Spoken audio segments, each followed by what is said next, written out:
When you're thinking about violent criminals, sex offenders, being released as opposed to turned over to ICE.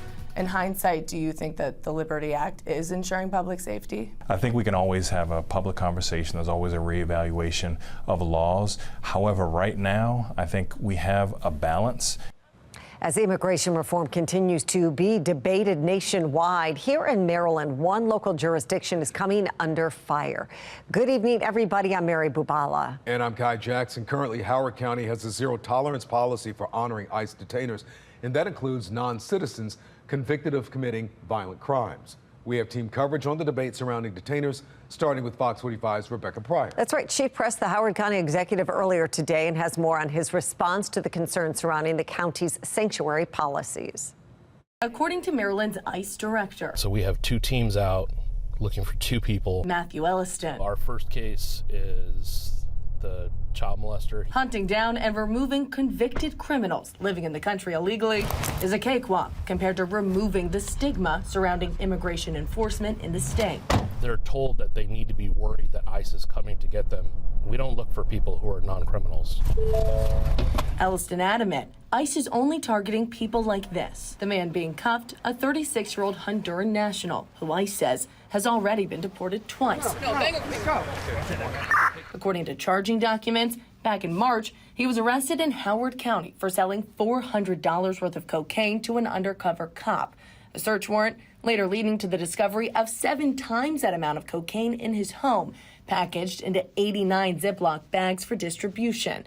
Following a guilty plea, a judge only requiring he serve 155 days of a 20-year sentence, at the end of which ICE issuing a detainer requesting Howard County hand the inmate over.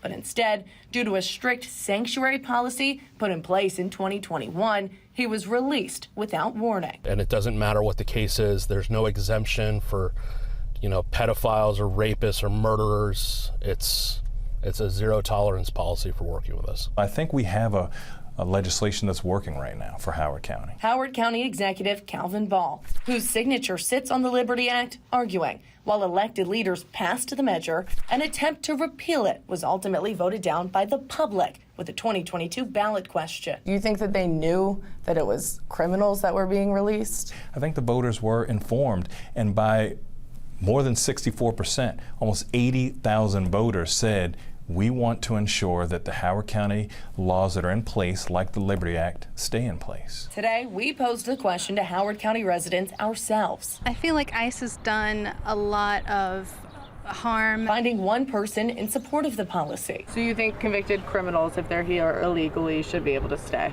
I just am so anti-ICE that it's hard for me to speak in a very nuanced way. The rest does make me uneasy. Strongly opposed. That kind of crime, like if that was my daughter or my son and something happened to them, and it just so happened to be an illegal immigrant or anybody of that nature, it would be, a problem. I just think that people are misinformed if they're saying that they're not wanting these policies. I'm an immigrant myself, and I do believe that, you really need to behave, especially in a country that is allowing you and is giving you a chance to do a better life. Jose Velarde living in the U.S. for 23 years now, 13 of which he was undocumented, providing a unique and personal perspective. Those are people who've committed crimes and then they release to the community, and that's saying, hey, here's a second, third, fourth chance. Go out there, do it again. Child sex offenders, prolific drug dealers,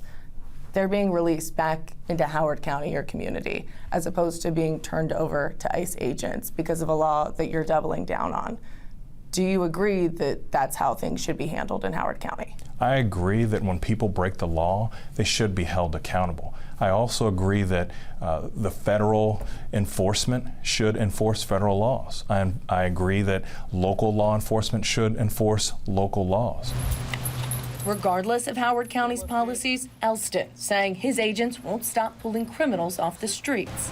Arrests will simply require more manpower, more tax dollars, and a higher risk to public safety when detainers are dismissed.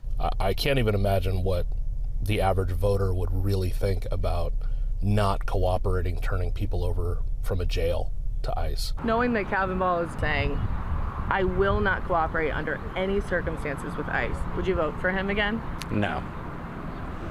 I would not. No. No. I would not. Absolutely not.